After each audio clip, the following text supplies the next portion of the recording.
aujourd'hui c'est moi qui l'a eu et je suis vraiment heureux de représenter le Levski aujourd'hui. Добър ден на всички. Благодаря първо на всички, които са гласували за мен. Благодаря за тази награда. За мен това е голяма чест да бъда носител на тази награда и много специален ден, защото в последния мач с Беро успях да вкарам първия си гол срещу за Левски и всъщност това е награда, която е може би за целия отбор, но съм благодарен, че получавам аз като представител на Левски за добрия мач, който направихме с Беро. Свикнали вече с обстановката в България, една година си тук и като цяло с отбора на Левски. Est-ce que tu t'es déjà adapté à la situation? Tu es déjà une année ici à Levski et comment tu te sens déjà une année après? Déjà, c'est vrai qu'après un an, j'ai beaucoup appris l'histoire du club. Je sais que c'est un grand club ici. Maintenant, voilà, c'était ma première année en dehors de mon pays. Du coup, ça m'a fait, j'ai un peu galéré l'année dernière, mais c'est vrai qu'à part cette année, je me sens beaucoup mieux, je me sens bien dans la ville aussi, à Sofia. Et j'espère faire une belle saison avec l'équipe et le club.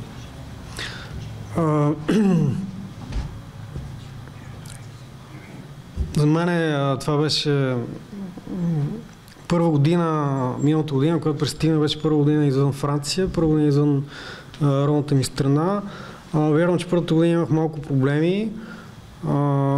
За първи път чужбина, не бях свикнал. Тази година се чувствам много по-добре, което се надявам се личи на терена и се надявам да направя един много, много добър сезон с Левски, за което ще помогне това, че вече се чувствам много по-добре в България и в София като цяло.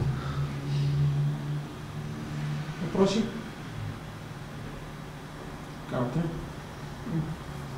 Какво всъщност промени новият треньор? Това е въпрос, който задава на всички футболисти, но очевидно ролята на Славиша Стоянович е огромна, тъй като Левски успя да отпадне от Вадуц при Делио Роси и сега изведнъж 5 поредни победи в първенство, без загуба, така подобрен футбол и лично с ти как работиш с новия треньор?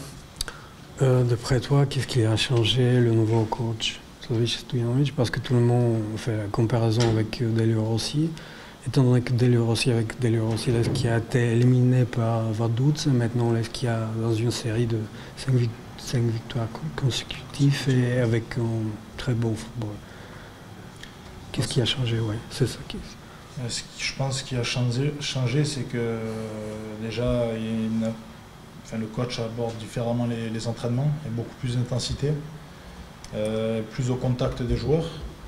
Et je pense que c'est ce qui fait déjà la différence. Après, bon, la philosophie de jeu est différente. Et comme j'ai dit, voilà, il y a beaucoup plus d'intensité. C'est ce qui fait que pendant les matchs, on voit qu'on joue bien mieux. Et je pense que c'est de bon augure pour la suite. Et j'espère qu'on va continuer comme ça parce qu'on voit une équipe sur le terrain. Основното е, че промених се тренировките на първо време. Тренировките при Славиша Стоянович са много по-различни, много по-интензивни. Треньорът има различен подход към нас, говори с всеки един от нас. И това, което постоянно поддържа връзка с футболистите, мисля, че това се личи и на терена. Философията му на игра също за футбола като цяло, идеята му как трябва да игра отбора е различна. Мисля, че това, което правим в момента, е обещание за бъдещето и мисля, че ще направим много добър сезон при този треньор и това, че в момента Левски действително изглежда като отбор, силен отбор. Да не би ли казал кой най-много ти помага за адаптацията? Кой ти е помогнал най-много? Твоите съотборници, също така твои приятели, ако имаш приятели в България, изобщо разкажи ни за този период. La question était qui t'a le plus aidé pour t'adapter ici? C'est une personne, des amis qui tu as, Aubertin, je sais pas qui t'a fait que tu te sens mieux maintenant? Ouais, je dirais que c'est Gabi, Aubertin, qui m'a beaucoup aidé à m'adapter. Surtout que quand je suis arrivé, je parlais difficilement anglais. Et bon, après, je peux dire aussi que Ayman Belaïd aussi qui est là pour m'aider. Et c'est vrai qu'avec un peu plus voilà, de français, je me sens mieux dans l'équipe. Et ouais, c'est vrai qu'ils m'ont beaucoup aidé. Това са основно Габриел Ортан, който така е като моят наставник, човек, който ме взе под крилото си, и също така Омен Белаид. За мен беше трудно в началото, защото когато дойдох в България, дори не говорих английски, много слабо и трудно говорих английски, сега е по-добре в това отношение, но винаги е по-добре, когато в отбора има футболисти, мои съотборници приятели, които говорят френски, така мога да се отпусна и да се чувствам по-добре в Левски. Спомена за Габриел Бертан. Неговата роля в съблекалната по-изявлена ли е предвид факта, че наистина е една от най-големите звезди идва в България да играе в футбол? Има ли някаква по-така значима роля да се взема Габриел Бертан или по-скоро колективът власт? D'après toi, quel est le rôle de Obertan dans le vestiaire, étant donné que Obertan est un des meilleurs footballeurs qui est venu jamais jouer ici à Bulgarie comme carrière quoi, avant, et c'est lui qui est le leader ou c'est plutôt le collectif qui Je pense qu'il est leader et en même temps je pense que c'est le collectif aussi qui fait. Après voilà, c'est vrai qu'on a la chance d'avoir un grand joueur avec nous, un joueur qui a connu de grandes équipes, de grands stades. Et ouais, c'est vrai que l'avoir avec nous c'est important, on a envie d'arriver à son niveau, d'essayer de jouer le maximum pour lui et pour qu'on puisse, voilà, que l'équipe puisse grandir. Et c'est avec des joueurs comme lui qu'on pourra grandir. Аз мисля, че и двете, Обертан определено е лидер в Левски, но колективът също е много важен. Вярно обаче, че Обертан е пример за всички нас. Това е играч, който за всеки един футболист от Левски е истинско удоволствие и щастие да има в отбора си играч като Обертан, който е бил в толкова големи отбори и играл на толкова големи стадиони. Мисля, че по някакъв начин всеки един от нас се опитва да расте покрай него, да го копира по някакъв начин и мисля, че той човек, който задава някакъв ритъм в Левски, е затова много полезен. БГНС, Тони готов си за следващия мач с Локомотив Пловдив. Историята показва, че Левски има много тежки двубои срещу пловдивчани. Какво очакваш от този сблъсък? Est-ce que tu es prêt pour le match suivant contre le Lokomotiv à Plovdiv parce que l'histoire connaît que Levski joue très difficilement à Plovdiv contre le Lokomotiv et qu'est-ce que tu attends de ce match spécialement? J'ai entendu dire que c'était compliqué de jouer à Lokomotiv Plovdiv. Après, je pense que l'équipe sait ce qu'elle veut. Je pense qu'on travaille bien aux entraînements pour être prêt lors de ce genre de match. Ce qu'on espère, c'est faire un grand match et ramener le maximum de points de là-bas. Après, on sait que ça va être compliqué, mais il va falloir continuer. On a envie de continuer dans la série dans laquelle on est de victoires. Чух вече, че много трудно се играе срещу Локомотив в Пловдив. От друга страна обаче ние се готвихме много добре през седмицата и предполагам и тази седмица нашата амбиция и желание със сигурност да продължим нашата победна серия, да вземем максимум точки в Пловдив. Съзнаваме, че матчът е труден, сложен. Не си правим илюзии, че отиваме до Пловдив просто е така за точките, но в същото време отиваме с ясното съзнание, че трябва да продължим да побеждаваме. Само каза, че Левски започва да прилича на отбор. Поне отвън изглежда, че колектива е така вече на много високо ниво. Така ли е наистина и как се разбирате с толкова много чужденци събрани в една съблекална? Tu as dit toi-même que le collectif maintenant est très important au Levski. Et comment tu expliques, comment vous sentez,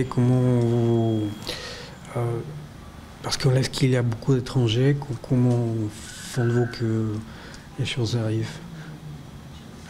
Comment ça se passe? Oui, comment ça se passe avec tous les étrangers Ok. Non, je dirais que cette année, malgré qu'il y ait beaucoup d'étrangers de plusieurs pays, on est beaucoup ensemble, on est une équipe Tout le monde se parle, tout le monde on a tous des contacts ensemble, il n'y a pas de groupe dans l'équipe comme peut-être l'année dernière. Ça avait pu se passer, mais cette année, voilà, même avec le coach qui permet qu'on soit ensemble, le coach fait qu'on est ensemble, que tout le monde est concerné, et c'est ce qui fait que chacun, avec la concurrence aussi, chacun veut donner le maximum et cela porte l'équipe vers le haut. Наистина тази година колектива на друго ниво, мога да кажа. Наистина се обикалят с много чужденци от много различни страни, говорим различни езици, но всички си говорим помежду си. Всички сме така, приятели, колеги, уважаваме се и мога да кажа, че тази година сме като едно цяло. Може би няма групички в отбора, нещо, което може би миналата година имаше такива предпоставки, тази година няма, затова ни помага и треньора, защото така се опитва всеки един от нас да се чувства важен, да дава максимум от себе си по време на тренировки и на матчове и това е нещото, което ни кара да вървим нагоре. Какво е мнението ти за конкуренцията в първенството и колко дълга може да е победната серия? Колко лесно може да предвиди? Quelle est ton opinion pour la concurrence dans le championnat et jusqu'où peut aller Levski avec cette série de victoires? Jusqu'où combien on peut compter comme ça? 5, 6, 7, 8 victoires consécutives. Déjà pour la série, je pense qu'on va essayer de faire le maximum pour la tenir en vie.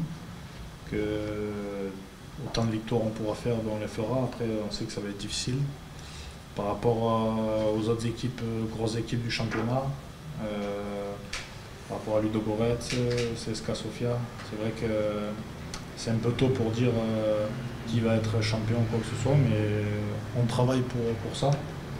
Et on espère aller le plus loin possible et ramener quelque chose à la fin de saison, quoi qu'il soit, mais ramener quelque chose.